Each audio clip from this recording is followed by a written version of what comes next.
Dear students, आज हम BA second year के सिलेबस का ही एक टॉपिक पढ़ने जा रहे हैं जिसका नाम है मानव भूगोल के मूलभूत सिद्धांत। हमने मानव भूगोल की परिभाषा जब देखी थी और उसके बाद में जब विषय क्षेत्र के ऊपर हमने चर्चा की थी तो हमने पाया था कि मानव भूगोल के अंदर मुख्य रूप से इस पृथ्वी पर पाए जाने वाले प्राकृतिक तथ्यों तथा सांस्कृतिक तत्वों का अध्ययन मुख्य रूप से किया जाता है। हम सभी इस बात से वाकिफ़ है कि ये प्राकृतिक और जो सांस्कृतिक तथ्य या तत्व हमारे पृथ्वी पर मौजूद है ये सभी परिवर्तनशील है। कम या ज़्यादा मात्रा में इन सभी में परिवर्तन हो रहा है। परिवर्तन की गति में थोड़ा बहुत अंतर प्रत्येक के हो सकता है। किसी को परिवर्तन होने में या परिवर्तित स्वरूप ग्रहण करने में अधिक समय लगता है, किसी को कम समय लगता है, यानी अवधि में भिन्नता हो सकती है या परिवर्तन की मात्रा भिन्न भिन्न हो सकती है। परंतु ये बात सार्वभौम सत्य की तरह है कि पृथ्वी पर पाए जाने वाले सभी प्राकृतिक और सांस्कृतिक जो तथ्य है वो परिवर्तनशील है। ये जो परिवर्तन है, इस परिवर्तन की प्रक्रिया से मानव भी अछूता नहीं है। तो हम कह सकते हैं कि मानव भी इस पृथ्वी पर पाया जाने वाला एक तथ्य होने की वजह से मानव भी निरंतर परिवर्तनशील है। तो इस प्रकार से इस मानव भूगोल के अंदर जितने भी तथ्यों का हम अध्ययन करते हैं वे किसी न किसी तरह से निरंतर क्रियाशील है, निरंतर इस परिवर्तन की प्रक्रिया में अपनी भागीदारी निभा रहे हैं। साथियों, ये बात भी सत्य है कि मानव भूगोल के जो विभिन्न तथ्य हैं वो परिवर्तनशील होने के साथ साथ में आपस में एक दूसरे से भी घनिष्ठ रूप से संबंधित है। इनकी ये जो आपस में एकता है ये एक प्रकार की पार्थिव एकता का सृजन करती है, जिसे भूगोल की भाषा में पार्थिव एकता कहते हैं। साथ साथ हम ये भी जानते हैं कि ये भी समझते हैं कि जो मनुष्य है ये मानव भूगोल का केंद्रीय बिंदु है। क्योंकि हमने देखा था कि हमने जब सरल शब्दों में परिभाषित किया था मानव भूगोल को तो हमने पाया था कि हमारा जो प्राकृतिक वातावरण है या प्राकृतिक पर्यावरण है हमारा, उसके और मानव के जो आपसी संबंध है इनका ही कहीं न कहीं अध्ययन मानव भूगोल में मुख्य रूप से किया जाता है। मतलब स्वयं जो मानव है वो मानव भूगोल का कहीं न कहीं केंद्रीय बिंदु है। ये जो मानव है ये क्रियाशील है, ये चतुर है, इसके पास तकनीक है, इसके पास बुद्धि है।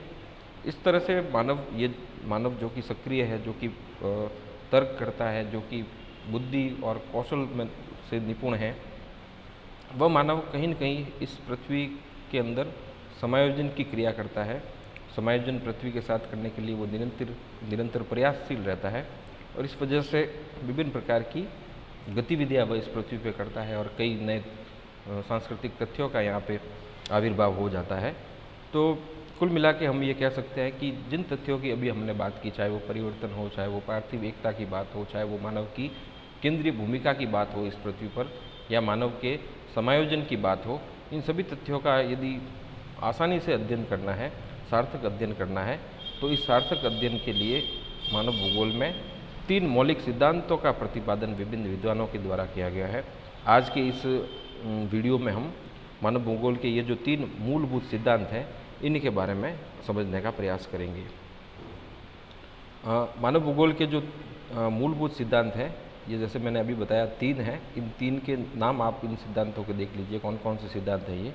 नंबर पहला जो मूलभूत सिद्धांत है मानव भूगोल का, उसे कहते हैं क्रियाशीलता या परिवर्तन का सिद्धांत। दूसरा जो सिद्धांत है उसे पार्थिव एकता के सिद्धांत के नाम से जाना जाता है और मानव भूगोल के तीसरे सिद्धांत को क्षेत्रीय विभेदीकरण या क्षेत्रीय विविधता का सिद्धांत के नाम से जाना जाता है। हम एक एक करके हम इन तीनों ही सिद्धांतों का अध्ययन करेंगे। आज हम शुरुआत कर रहे हैं नंबर 1 पर लिखे हुए इस सिद्धांत से, जिसका नाम है क्रियाशीलता या परिवर्तन का सिद्धांत। हम बचपन से ही सुनते आ रहे हैं, आपने भी सुना होगा कि परिवर्तन प्रकृति का नियम है। संसार की कोई भी चीज़ पूर्ण रूप से स्थायी या स्थिर नहीं है, बल्कि हम ये भी कह सकते हैं कि ये संसार ही परिवर्तनशील है। ये संसार ही लगातार अपना रूप बदल रहा है, इसका स्वरूप बदल रहा है। पर्यावरण में पाए जाने वाले जो सभी तत्व है, चाहे वो सजीव हो या चाहे वो निर्जीव हो, जड़ हो, सभी में परिवर्तन हो रहा है। चाहे वो सांस्कृतिक तत्व हो इस संसार में पाए जाने वाले, या वो भौतिक तत्व हो, चाहे जड़ हो, चेतन हो, सभी परिवर्तनशील है। और परिवर्तन की इस प्रक्रिया में ये सभी तत्व निरंतर क्रियाशील रहते हैं। ये जो परिवर्तन की प्रक्रिया है, या ये जो परिवर्तन का सिद्धांत है, इसे फ्रांस के एक मशहूर भूगोलवेत्ता है जिनका नाम है जीन ब्रून्स, उन्होंने इसे अपने शब्दों में बताने का प्रयास किया है। उन्होंने लिखा है कि हमसे संबंधित प्रत्येक चीज़ परिवर्तित हो रही है, प्रत्येक चीज़ बढ़ रही है अथवा घट रही है। वास्तव में कुछ भी गति रहित या परिवर्तन रहित नहीं है, अर्थात कुछ भी ऐसा नहीं है जो स्थायी हो, स्थिर हो, स्थायी हो, कुछ भी ऐसा नहीं है इस पृथ्वी पर जो कि स्थायी हो, या तो घट रहा है या बढ़ रहा है। यानी कोई न कोई परिवर्तन प्रत्येक वस्तु में, प्रत्येक चीज़ में इस पृथ्वी पे हो ही रहा है। और यही क्रियाशीलता या परिवर्तन के सिद्धांत का सार है जो कि जीन ब्रून्स ने अपने शब्दों में बताया है यहाँ पे। अब ये जो प्रकृति का नियम है, परिवर्तन का नियम, इसके अनुसार हम कुछ देखते हैं अपने आसपास की चीज़ों को। तो सबसे पहले हम संसार के जीव जंतुओं या वस्तुओं की उत्पत्ति की बात करते हैं कि हर चीज़ पैदा होती है, ये हम भी जानते हैं, चाहे वो जीव हो या वस्तु हो, किसी न किसी प्रक्रिया के तहत इनका जन्म होता है, इनकी उत्पत्ति होती है और उसके बाद इनका क्रमिक रूप से विकास होता है और अंततः ये सभी जीव हो चाहे वो निर्जीव हो कभी न कभी नष्ट हो जाते हैं।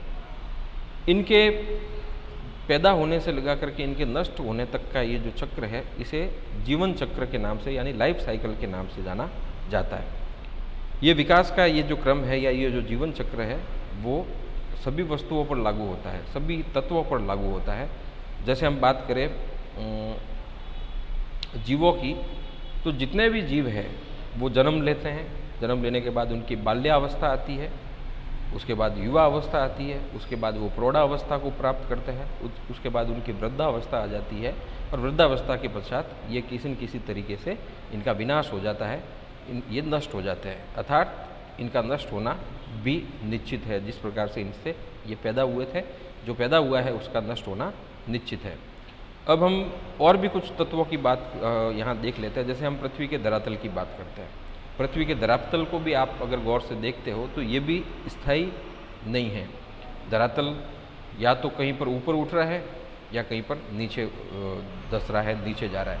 हमारी पृथ्वी पर कई तरह की गतियाँ या शक्तियाँ कार्य करती है जिनको समतल स्थापक या अपर्दनकारी शक्तियाँ कहते हैं। ये अपर्दनकारी या समतल स्थापक जो शक्तियाँ हैं वो ऊंचे धरातल को काट करके नीचा बना देते हैं। कई बार तो जो ऊंचे ऊंचे पर्वत है वह घिस करके अपर्दित होकर के नीचे हो जाते हैं और उनके स्थान पर समतल प्राय जो मैदान है उनकी रचना हो जाती है। यदि हम जलवायु की बात करें तो किसी भी प्रदेश की जलवायु भी स्थायी नहीं होती है, बल्कि उनमें भी धीरे धीरे परिवर्तन होता रहता है। जो जलवायु के घटक है जैसे तापमान, वायुदाब, वर्षा, पवन आदि, इनमें लगातार कोई न कोई परिवर्तन होता रहता है। कभी तापमान बढ़ता है, कभी घट जाता है, कभी बारिश होती है, कभी अकाल पड़ता है। यानी कुल मिला के कह सकते हैं कि जलवायु भी परिवर्तन से अछूती नहीं है। हमारी खुद पृथ्वी की बात कर ले आप तो हमारी पृथ्वी भी परिवर्तनशील है, ये गतिशील है, ये हम सब जानते हैं। हमारी पृथ्वी दो तरह की गतियाँ करती है। एक तो वह सूर्य का परिक्रमण करती है और साथ साथ में वह अपनी ही दूरी पर 24 घंटे में एक चक्कर लगा करके दैनिक गति या परिभ्रमण गति भी करती है। तो पृथ्वी भी गतिशील है। साथ साथ इस पृथ्वी पे हम देखें तो इस पर भी लगातार परिवर्तन हो रहे हैं। कभी किसी स्थान पर ज्वालामुखी उद्गार हो जाते हैं तो कभी भूकंप आ जाता है, कभी पृथ्वी की जो आंतरिक शक्तियाँ है इसकी वजह से धरातल के ऊपर उठ जाने से पर्वत का निर्माण हो जाता है, तो कभी भूमि जो है वो नीचे धंस जाती है और उसकी जगह पे गहरी घाटियों का, निचली घाटियों का निर्माण हो जाता है। तो पृथ्वी भी लगातार परिवर्तनशील है। ये तो हो गई भौतिक तथ्यों की बात। अगर हम सांस्कृतिक तथ्यों की बात करें, यानी जो मानव ने बनाई है हमारे आसपास चीज़ें, उनके बारे में हम सोचें तो ये भी स्थायी नहीं होती है। जैसे हम बात करें किसी स्थान की, आज की तारीख में वो स्थान निर्जन है, वहाँ कोई निवास नहीं करता है। कल को 4 लोग किसी गांव को छोड़ करके वहाँ आकर के अपना मकान बना लेते हैं, तो एक धीरे धीरे करके वहाँ एक ढाणी बन जाती है, फिर वो ढाणी गांव का रूप धारण करती है, गांव जो है वो नगर बन जाता है, नगर महानगर बन जाता है। तो इस तरह से एक छोटा सा जो गांव है, एक ढाणी है, वो भी लगातार विकसित होकर के एक बहुत बड़े नगर को नगर की अवस्था को प्राप्त करती है, और उसके बाद में उसका भी कई बार पतन हो जाता है। जैसा कि ऑस्ट्रेलिया के बारे में मैंने आपको पहले भी बताया होगा कि वहाँ पे 2 नगर है, एक को काल्डवुडली कहते हैं, एक कूलगार्डी है। सोना जो खनिज है उसकी प्राप्ति यहाँ होने से वहाँ पे एकदम से ही निर्जन स्थान पर नगर स्थापित हुए, और जैसे ही वहाँ की ज़मीन में सोना खत्म हुआ, यानी सोना जो है उसका खनन करना अनार्थिक जैसे हो गया, वैसे ही लोगों ने उस नगर को छोड़ दिया, और आज की तारीख में वहाँ कोई निवास नहीं करता है। चौकीदार वगैरह कुछ लोग जरूर वहाँ इक्के दुक्के रहते होंगे, और उन दोनों शहरों को आज गोस्ट सिटीज़ के नाम से जाना जाता है। तो सांस्कृतिक तथ्य भी परिवर्तन से अछूते नहीं है, और ऐसे कई और उदाहरण हैं अपने आसपास जिनको आप खुद भी देख सकते हैं, उनकी खोज कर सकते हैं। अब हम यहाँ आगे ये जानना चाहेंगे कि पृथ्वी पर ये परिवर्तन क्यों होता है, ऐसा क्या है जिसकी वजह से ये परिवर्तन होता है। तो भूगोलवेत्ताओं ने बताया है कि कुछ परिवर्तनकारी शक्तियाँ इस पृथ्वी पर कार्यरत है लगातार, और इन परिवर्तनकारी शक्तियों की वजह से ही ये सारे परिवर्तन, ये बदलाव इस पृथ्वी पर आते हैं। ये जो परिवर्तनकारी शक्तियाँ हैं, इनको हम मोटे रूप में 3 भागों में बांट करके यहाँ इनका अध्ययन कर सकते हैं। सबसे पहले हम भौतिक शक्तियों की बात करेंगे, उसके बाद में जैविक शक्तियों की बात करेंगे, और तीसरा मानव शक्ति की बात करेंगे। ये सभी शक्तियाँ मिल करके इस पृथ्वी पर परिवर्तन लाती है। सबसे पहले भौतिक शक्तियों की बात करते हैं। भौतिक शक्तियों को यहाँ पे भूगोलवेत्ताओं ने 3 मुख्य प्रकारों में बांटा है, या भौतिक शक्तियों के 3 यहाँ पे रूप बताए हैं भूगोलवेत्ताओं ने। पहला है पृथ्वी की आंतरिक शक्तियाँ। हम सभी जिन्होंने भी भूगोल पढ़ा है पिछली कक्षाओं में जानते हैं कि पृथ्वी पर 2 तरह की जो शक्तियाँ हैं वो कार्य करती है। एक तो वे है जो पृथ्वी की आंतरिक शक्तियों की बात कर रहे हैं हम, पृथ्वी पर 2 तरह की आंतरिक शक्तियाँ कार्य करती है। एक तो वे है जो कि दीर्घकालिक शक्तियाँ होती है, जो लंबे समय के बाद में पृथ्वी पर परिवर्तन लाती है, इनको दीर्घकालिक शक्तियाँ कहते हैं। दूसरी होती है आकस्मिक शक्तियाँ, इनको हम त्वरित शक्तियाँ भी कह सकते हैं। या आकस्मिक जो शक्तियाँ हैं वो अचानक से कुछ ही क्षणों में पृथ्वी पर बदलाव ले आती है। तो ये जो दीर्घकालिक शक्तियाँ हैं, इन शक्तियों की वजह से धीरे धीरे पृथ्वी पर परिवर्तन आते हैं, और कई बार तो इनकी वजह से समतल जो मैदान है वो उच्च वलित पर्वत, हिमालय जैसे वलित पर्वत में बदल जाता है। कई बार इनकी वजह से महाद्वीप का निमज्जन भी हो जाता है, या महाद्वीप का उन्मज्जन हो जाता है, और महाद्वीप एकदम से ऊपर उठ जाता है, या महाद्वीप नीचे धंस जाता है, और उसकी जगह पर सागर का पानी आकर के सागर का निर्माण कर देता है। आकस्मिक शक्तियों की बात करें तो ये अचानक अपनी ताकत दिखाती है और परिवर्तन लाती है पृथ्वी पर, जैसे ज्वालामुखी और जैसे भूकंप। ये अचानक से अपना रूप दिखाते हैं और पृथ्वी पर परिवर्तन ले आते हैं। ज्वालामुखी विस्फोट से हम सभी जानते हैं कि ज्वालामुखी विस्फोट होता है, अगर दरार के माध्यम से दरारी उद्गार के रूप में ज्वालामुखी विस्फोट हो तो उसकी वजह से बहुत बड़े बड़े पठारों का निर्माण हो जाता है, लावा के जम जाने से, उसकी वजह से चट्टानें बन जाने से।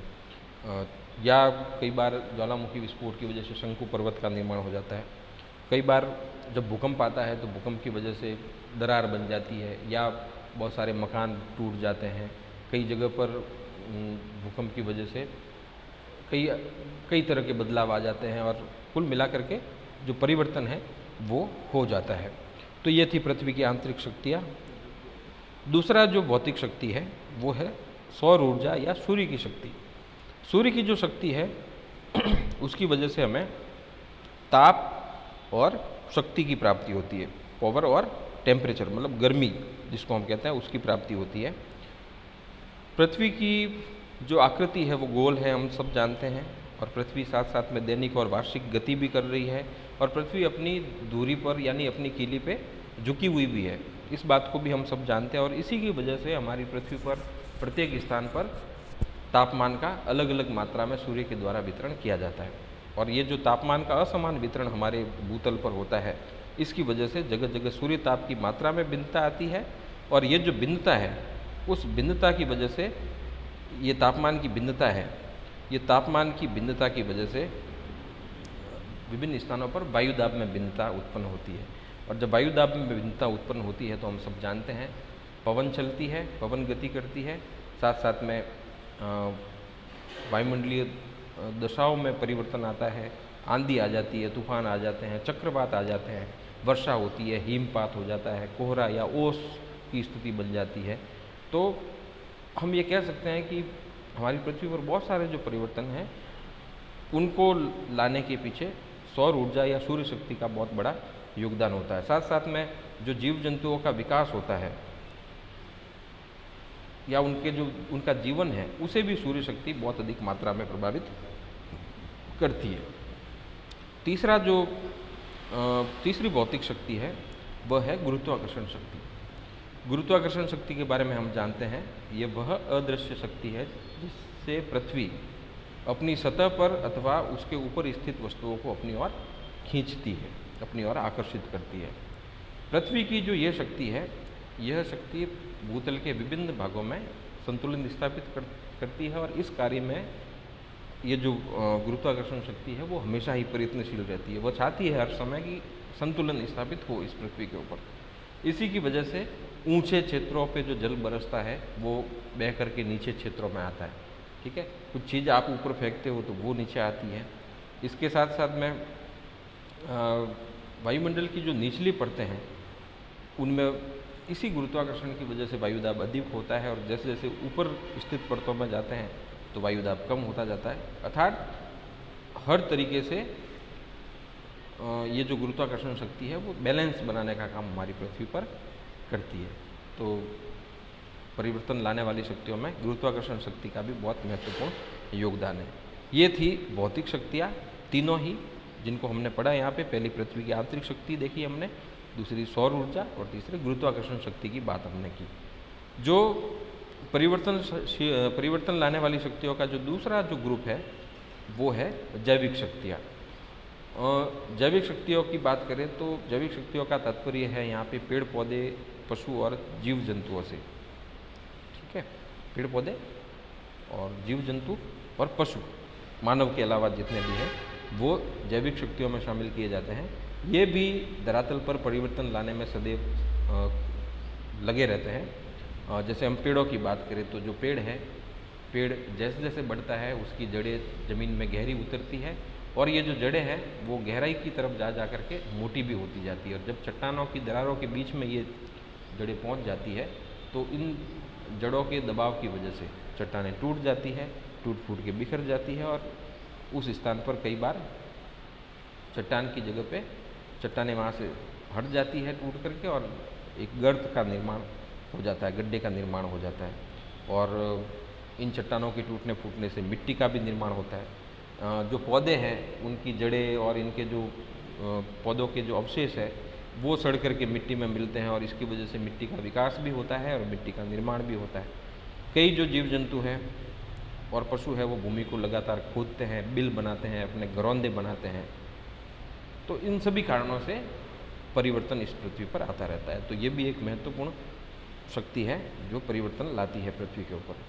तीसरा जो वर्ग है परिवर्तनकारी शक्तियों का वह है मानव शक्ति। मनुष्य खुद इस पृथ्वी का एक महत्वपूर्ण हिस्सा है, मानव भूगोल का केंद्रीय बिंदु है और ये सब होने के साथ साथ वह खुद भी एक क्रियाशील शक्ति है जो कि लगातार पृथ्वी पर परिवर्तन लाती रहती है। खास तौर से जो मानव है वो विभिन्न सांस्कृतिक जो तत्व हैं उनका सृजन करता है और लगातार क्रियाशील रहता है। वह अपनी ताकत, अपने पुरुषत्व के दम पे जंगलों को साफ कर लेता है और जंगलों को साफ करके उनकी जगह पे खेत खलियान बगीचों का निर्माण कर देता है। वह पत्थर तोड़ करके और मिट्टी का उपयोग करके अपने लिए मकान बना लेता है, नहरें निकाल लेता है, वह नदियों पे पुल बना लेता है, मानव भूगर्भ में छिपे हुए खनिजों को खोद करके ढूंढ करके बाहर निकाल देता है, वह गांव बसा लेता है, धीरे धीरे गांव नगर महानगर का रूप धारण कर लेता है। इस प्रकार से हम कह सकते हैं सार रूप में कि मनुष्य खुद भी एक बहुत बड़ा परिवर्तनशील तत्व होने के साथ साथ परिवर्तन लाने वाला भी एक बहुत बड़ा बल या शक्ति है। साथियों, हम ये सब बात करने के बाद में ये कहना चाहते हैं यहाँ पे इस सार पे हम पहुँचते हैं कि परिवर्तन होता है और ये जो परिवर्तन है ये सार्वभौम तथ्य है। दुनिया की ऐसी कोई वस्तु या जगह नहीं है जहाँ पर कि परिवर्तन नहीं होता है। कम या अधिक मात्रा में हो सकता है ये परिवर्तन, उनकी गति में फ़र्क हो सकता है, परिवर्तन में लगने वाली अवधि का अंतर हो सकता है, परंतु परिवर्तन एक सार्वभौमिक सत्य है, इसको कभी भी जुटलाया नहीं जा सकता। इसके लिए हमने विभिन्न उदाहरणों का यहाँ पे प्रयोग किया जिनको जो कि स्पष्ट करते हैं कि परिवर्तन एक सार्वभौमिक सत्य है जिसको जुटलाया नहीं जा सकता। अभी हमने जो विवेचन किया यहाँ पे, जो बातचीत की, उससे स्पष्ट होता है कि संसार के सभी भौतिक और जो सांस्कृतिक तथ्य हैं वो परिवर्तनशील है। वे उत्पन्न होते हैं और उत्पन्न होने के बाद से ही वो क्रमिक रूप से विकसित होते हैं, और उनकी जो वर्तमान स्थिति है वो उनके विकास की ही एक अवस्था है जिसको कि आज हम देख रहे हैं। आज जैसे वो दिख रहे हैं कल वो वैसे नहीं थे, और आने वाले समय में भी वो वैसे नहीं होंगे। और एक समय ऐसा जरूर आएगा प्रत्येक सांस्कृतिक और प्राकृतिक तथ्य के जीवन में कि वह नष्ट जरूर होगा, उसका विनाश जरूर होगा। इस प्रकार हम कह सकते हैं कि इस पृथ्वी पर पाए जाने वाले जितने भी तथ्य हैं उन सब का जीवन चक्र जरूर होता है, और मानव जो है इसका भी अपना एक जीवन चक्र है। अब एक बात मानव भूगोल में हमें देखने को मिलेगी कि जब हम मानव भूगोल के किसी तथ्य को पढ़ रहे होंगे तो सिर्फ आज वह तथ्य कैसा है, आज का वर्तमान स्वरूप उसका कैसा है, यही जान लेने से आप मानव भूगोल को अच्छे से नहीं समझ पाएंगे। इसके लिए हमें ये भी देखना पड़ेगा कि जिस तथ्य का अध्ययन आज हम कर रहे हैं, जो आज हम देख रहे हैं या जिसको आज हम पढ़ रहे हैं, वो भूतकाल में कैसा था। यानी कभी न कभी हमें उसको समझने के लिए इतिहास की तरफ जाना पड़ेगा, उस तथ्य के इतिहास को हमें जानना पड़ेगा। और जब इतिहास को जानेंगे तो पता लगेगा कि कहीं न कहीं ये तथ्य जैसा पहले था वैसे आज नहीं है, उसके स्वरूप में परिवर्तन आया है, वह विभिन्न अवस्थाओं से होकर के गुजरा है, तब जाकर के आज का स्वरूप उसका हमारे सामने आ रहा है। तो ये जो परिवर्तन का सिद्धांत है ये इसलिए महत्वपूर्ण हो जाता है क्योंकि ये हमें विभिन्न भौगोलिक तथ्यों के इतिहास के बारे में जानकारी देता है, और बिना इस इतिहास के अध्ययन के, भौगोलिक तथ्यों के इतिहास को जाने बिना हम भौगोलिक अध्ययन या विश्लेषण ढंग से नहीं कर सकते।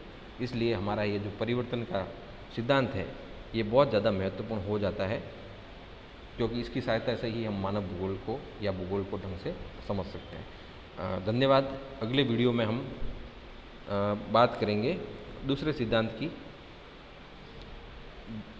जिसका नाम है पार्थिव एकता का सिद्धांत। धन्यवाद।